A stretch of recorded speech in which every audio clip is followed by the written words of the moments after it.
നമ്മൾ ഇന്ന് പഠിക്കാനായിട്ട് പോകുന്നത് ചാപ്റ്റർ 13 NIOS +2 സോഷ്യോളജിയുടെ ചാപ്റ്റർ 13 ഫാമിലി. അപ്പോൾ നമുക്ക് ആദ്യം നോക്കാം എന്താണ് ഫാമിലി. ഫാമിലി എന്താണെന്ന് വെച്ചാൽ അച്ഛൻ, അമ്മ, മക്കൾ എല്ലാവരും കൂടി ചേർന്ന് ഒരുമിച്ച് താമസിക്കുന്ന ഒരു ചെറിയ കൂട്ടായ്മയാണ് നമ്മൾ ഫാമിലി എന്ന് പറയുന്നത്. അപ്പം ഈ ഫാമിലിക്കകത്ത് എന്ത് കാണും? എല്ലാവരും പരസ്പര സ്നേഹത്തോടെയും ഐക്യത്തോടുകൂടിയൊക്കെ ആയിരിക്കും എന്ത് ചെയ്യുന്നത്, ജീവിക്കുന്നത്. അപ്പം ഇത്രയും കാര്യങ്ങൾ നിങ്ങൾക്ക് എഴുതുക. വാട്ട് ഈസ് ഫാമിലി എന്ന് ചോദിച്ചാൽ നിങ്ങൾ ഇത്രയും കാര്യങ്ങൾ എഴുതുക. ഇത് വളരെ ഇമ്പോർട്ടൻ്റ് ആയിട്ട് ചോദിക്കുന്ന ഒരു ക്വസ്റ്റ്യൻ ആണ്. ഇനി അടുത്തൊരു ക്വസ്റ്റ്യനിലേക്ക് നമുക്ക് കടക്കാം. അടുത്ത ക്വസ്റ്റ്യൻ എന്താണെന്ന് വെച്ചാൽ what are the functions of family. നമ്മുടെ ഫാമിലിയുടെ പ്രധാനപ്പെട്ട ഫങ്ഷൻസ് എന്തൊക്കെയാണ്? ഒന്നെന്ന് പറയുന്നത് കുഞ്ഞുങ്ങളെ സ്വീകരിക്കൽ, അതായത് പുതിയ പുതിയ കുട്ടികളെ ഉണ്ടാക്കുക, ആ കുട്ടികളെ വളർത്തുക, അവർക്ക് എന്താണ് സ്നേഹവും കരുതലും നൽകുക, ഭക്ഷണവും പണവും ഒക്കെ നൽകുക, കുടുംബാംഗങ്ങളെ സംരക്ഷിക്കുക.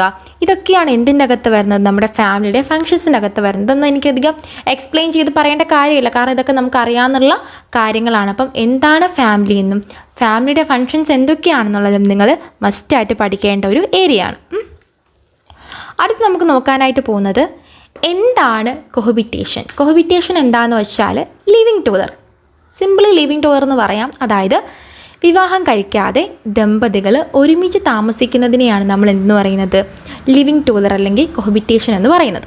ലിവിങ് ടുഗദർ എന്നൊന്നും എഴുതി വെക്കരുത്, കൊഹബിറ്റേഷൻ്റെ ഒരു എക്സാമ്പിൾ പറഞ്ഞതാണ്. അതായത് കല്യാണം കഴിക്കാതെ എന്താണ് ആളുകൾ, അതായത് വിവാഹം കഴിക്കാതെ എന്താണ് രണ്ട് വ്യക്തികൾ തമ്മിൽ ഒരുമിച്ച് താമസിക്കുകയും കുടുംബജീവിതം നയിക്കുകയും ചെയ്യുന്നതിനെ നമ്മൾ കൊഹബിറ്റേഷൻ എന്ന് പറയുന്നുണ്ട്.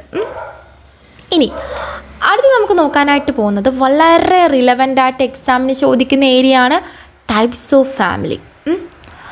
ടൈപ്സ് ഓഫ് ഫാമിലിയിൽ നമുക്ക് 4 തരംതിരിക്കാം. ഈ 4 ഒന്നുകിൽ ഏതെങ്കിലും ഒരു ടൈപ്പ് ചോദിക്കും, based on A numbers of family അങ്ങനെ ചോദിക്കാം, അല്ലെങ്കിൽ എല്ലാം കൂടി 6 മാർക്കിന് എസ് ആയിട്ട് ചോദിക്കാം, എങ്ങനെ വേണോ ചോദിക്കാം. അപ്പോൾ നമുക്ക് എങ്ങനെ വേണമെങ്കിലും ചോദിക്കാം, ആ ഒരു എക്സ്പെക്റ്റേഷനോട് കൂടിയിട്ട് വേണം നമുക്കിത് പഠിക്കാം.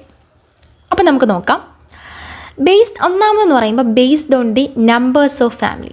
നമ്പേഴ്സിൻ്റെ ബേസ് ചെയ്ത് ന്യൂക്ലിയർ കുടുംബം എന്ന് പറയും. ന്യൂക്ലിയർ കുടുംബവും അണുകുടുംബവും അതേപോലെ തന്നെ വികസിത കുടുംബം, ഇങ്ങനെ 3 തരംതിരിക്കുന്നത്. അപ്പം ന്യൂക്ലിയർ കുടുംബം എന്താണെന്ന് വെച്ചാൽ അച്ഛൻ, അമ്മ, കുട്ടികൾ ഇത്രയും മാത്രമേ കാണത്തുള്ളൂ. അപ്പം ഇങ്ങനെയുള്ള കുടുംബത്തിനെ നമ്മൾ ന്യൂക്ലിയർ കുടുംബം അല്ലെങ്കിൽ അണുകുടുംബം എന്ന് പറയുന്നുണ്ട്. ഇവർ ചെറിയ കുടുംബമായിരിക്കും, പക്ഷേ എന്താണ് ഇവർക്കിടയിൽ നല്ലൊരു ഒത്തൊരുമയൊക്കെ കാണും. അടുത്ത് വരുന്നത് കൂട്ടുകുടുംബമാണ്. കൂട്ടുകുടുംബം അല്ലെങ്കിൽ സംയുക്ത കുടുംബം എന്നൊക്കെ നമുക്ക് പറയാം. അതായത് അച്ഛനും അമ്മയും അപ്പൂപ്പനും അമ്മൂമ്മയും അങ്ങനെ എല്ലാ ആളുകളും എവിടെ കാണും? കൂട്ടുകുടുംബത്തിൻ്റെ അകത്ത് കാണും. ഇവർ ഒരുമിച്ചായിരിക്കും താമസിക്കുന്നത്, എല്ലാവരും കൂടി ചേർന്ന് ജീവിക്കുകയാണ് ചെയ്യുന്നത്. ഓക്കെ, അടുത്ത് വരുന്നത് നമുക്ക് വിസ്തൃത കുടുംബം. വിസ്തൃത കുടുംബം എന്താണെന്ന് വെച്ച് കഴിഞ്ഞാൽ വിസ്തൃത കുടുംബം അതായത് നമ്മൾ ഈ കൂട്ടുകുടുംബത്തിന് വേണ്ട എല്ലാ ക്വാളിറ്റീസും കാണും. അതായത് അപ്പൂപ്പനും അമ്മൂമ്മയും എല്ലാ ആളുകളും കാണും, പക്ഷേ ഇവർ ഒരേ വീട്ടിലല്ല താമസിക്കുന്നത്, വേറെ വേറെ വീടുകളിലായിരിക്കും താമസിക്കുന്നത്. പക്ഷേ എന്താണ് ഇവർക്കിടയിൽ ഒരു രക്തബന്ധത്തിൻ്റെ ഒരു ഇത് ഉണ്ടായിരിക്കും. അതാണ് അടുത്ത് വരുന്നത്. എന്താണെന്ന് വെച്ച് കഴിഞ്ഞാൽ മാരേജിൻ്റെ ടൈപ്പ് വെച്ചിട്ട് നമുക്കിതിനെ 2 കാറ്റഗറി ചെയ്യാം. ഒന്ന് മോണോഗമിയും പോളിഗമിയും. ഇത് രണ്ടും എന്താണെന്ന് നമ്മൾ കഴിഞ്ഞ ക്ലാസ്സിൽ പഠിച്ചിട്ടുണ്ട്. അപ്പോൾ അതുകൊണ്ട് എക്സ്പ്ലെയിൻ ചെയ്യേണ്ട കാര്യം ഇല്ല. ഇനി അടുത്ത് നമുക്ക് നോക്കാം ടൈപ്സ്. വിവാഹത്തിൻ്റെ ടൈപ്പ് വച്ചിട്ട് നമുക്ക് വിവാഹത്തിന് എന്ത് ചെയ്യാം? Based on the authority, powers ഒക്കെ വച്ചിട്ട് നമുക്ക് 2 തരംതിരിക്കാം. ഒന്ന് പിതൃകേന്ദ്ര കുടുംബം. അതായത് ഈ കുടുംബത്തിൽ അച്ഛനല്ലെങ്കിൽ വയസ്സായിട്ടുള്ളൊരു പുരുഷനായിരിക്കും എന്ത് ചെയ്യുന്നത്, അവിടുത്തെ പ്രധാനപ്പെട്ട കാര്യങ്ങളൊക്കെ നിർവഹിക്കുന്നത്, എല്ലാ തീരുമാനങ്ങളും എടുക്കുന്നതും ഒക്കെ ആരായിരിക്കും? ആ ഒരു പുരുഷനായിരിക്കും.